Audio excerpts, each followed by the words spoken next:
નમસ્કાર વિદ્યાર્થી મિત્રો, હું આપ સૌનું હાર્દિક સ્વાગત કરું છું મારી યુટ્યુબ ચેનલમાં.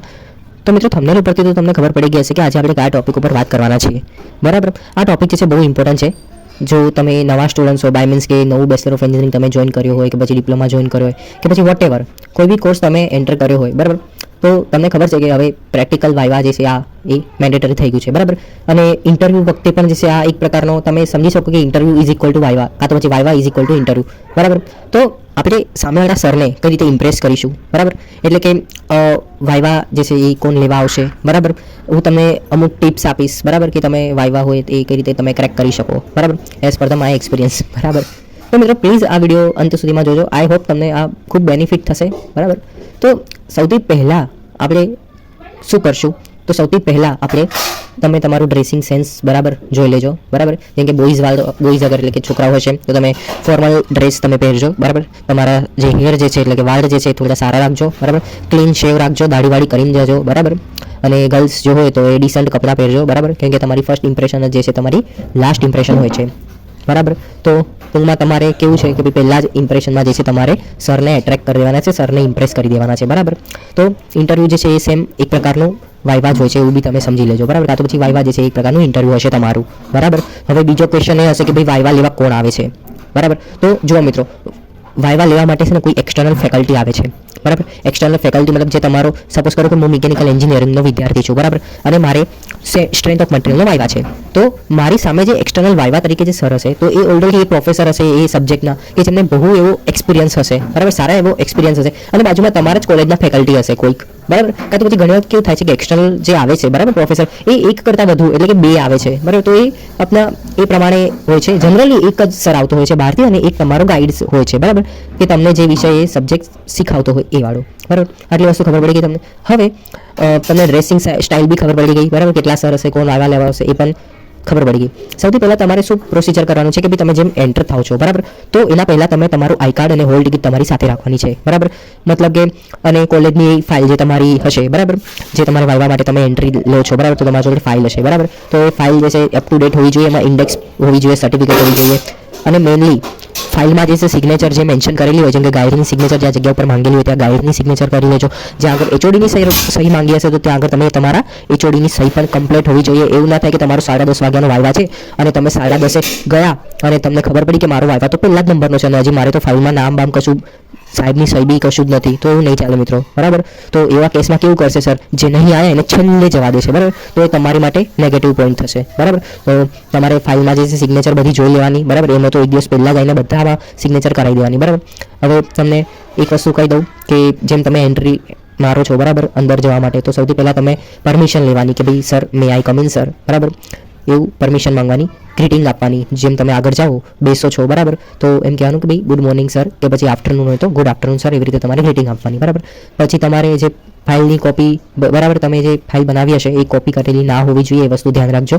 અને એ ફાઇલમાં જે છે વચ્ચે વચ્ચે ક્યાંક બ્લેન્ક પેજ ના છૂટી જાય. બરાબર, મતલબ કે ફાઇલ પેજમાં લખેલું જ નથી એવું ના બને, કેમ કે એ વસ્તુ જે છે સરને તરત ઇમ્પ્રેશન કરશે. બરાબર, કે ભાઈ આ વસ્તુ ખાલી છે, તમને એના રિલેટેડ પૂછશે કે ભાઈ આ કેમ ખાલી છે. બરાબર, તો એવું ના કરતા.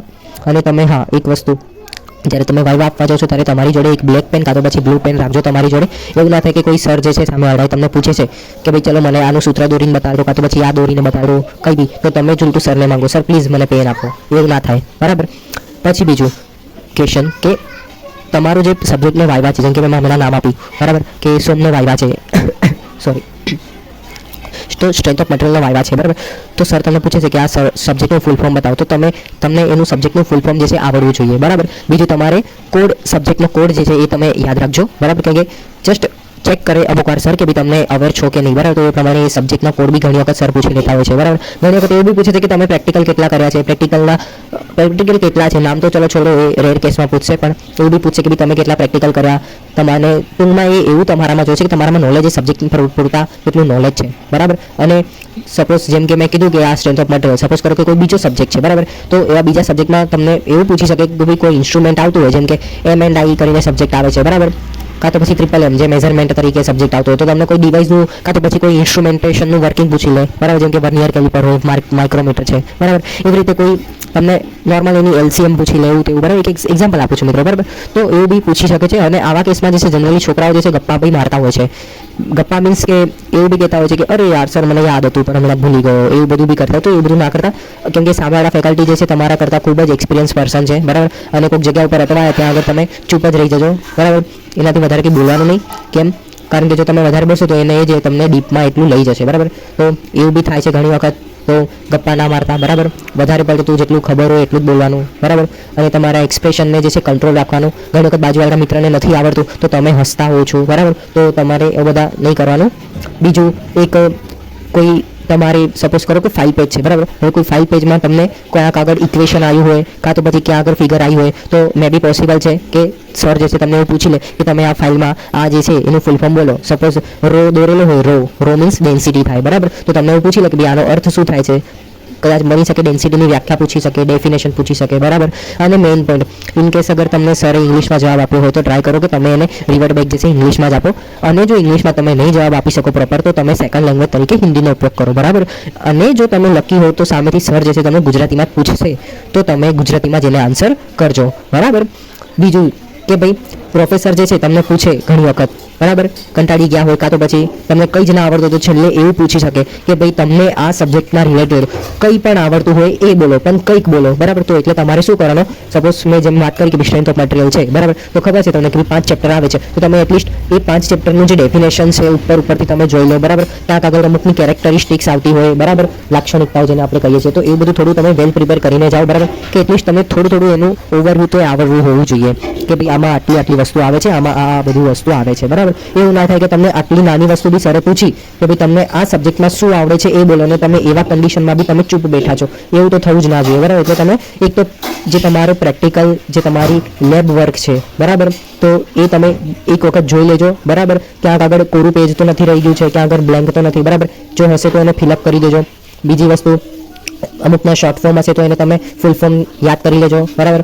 એ સબ્જેક્ટ જે છે એનો કોડ શું છે, એનો ફૂલ ફોર્મ શું છે, બરાબર, એમાં કેટલા ચેપ્ટર્સ છે, તમે ચેપ્ટરનું અન્ડરસ્ટેન્ડિંગ, તમે બેઝિક અન્ડરસ્ટેન્ડિંગ લઈ લેજો. અને મેઇન એક ખાસ વાત મિત્રો, ઘણી વખત કેવું થાય છે, સપોઝ કરો કે પ્રોફેસર એક્સટર્નલ ફેકલ્ટી જે છે સામે બેઠેલા છે અને તમે 5 વિદ્યાર્થીઓ એની સામે બેઠેલા છો.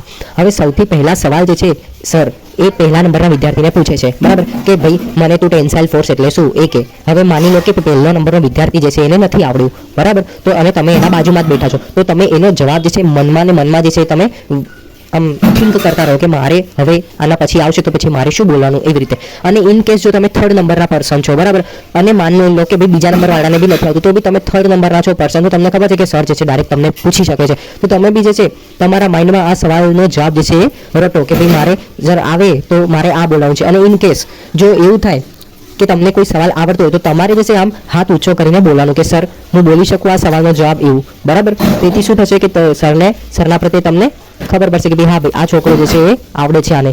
ઇન કેસ કેવું થતું હોય છે કે પહેલા નંબરવાળા વિદ્યાર્થીને પૂછ્યો, બરાબર, અને તમે હાથ ઊંચો કર્યો, ભલે તમે 3જા નંબરના છો કે 5મા નંબરના વિદ્યાર્થી છો, પણ તમે અગર હાથ ઊંચો કર્યો તો સરનું નજર ડાયરેક્ટ તમારી જોડે જશે અને તમને ક્વેશ્ચનનો આન્સર પૂછે. જો તમે પરફેક્ટ આપ્યો હોય તો વેલ એન્ડ ગુડ, બરાબર. તો જો બીજી વખત જે તમને સવાલ પૂછવામાં આવ્યો હશે તો મે બી પોસિબલ છે કે તમને ના આવડે પણ સર જે છે તમને નહીં પૂછે, તો આ એક પોઝિટિવ પોઈન્ટ છે, બરાબર. તો જો તમારો નંબર ભલે છેલ્લો હોય કે પહેલા હોય, તમારે મનમાં જો જવાબ આવડતો હોય તો તમારે હાથ ઊંચો કરીને બોલી જવાનું કે સર હું બોલી શકું આના રિલેટેડ જવાબ, એવું, બરાબર. અને લેબ મેન્યુઅલની જેમ મેં તમને વાત કરી, બરાબર, કે તમે ભલે બીજાનામાંથી કોપી કરો છો પણ એ કોપી જે છે એ તમે ધ્યાનપૂર્વક જે છે એનો શોર્ટ ફોર્મ જે હશે તો એના ફૂલ ફોર્મ ને એવું બધું તમે જોઈ લેજો એકવાર, બરાબર, કેમ કે પ્રેક્ટિકલમાં જનરલી પૂછતા હોય છે ફૂલ ફોર્મ ને એવું બધું. તો આઈ હોપ તમને આ વાઇવાના રિલેટેડ બધી જાણકારી મળી ગઈ હશે.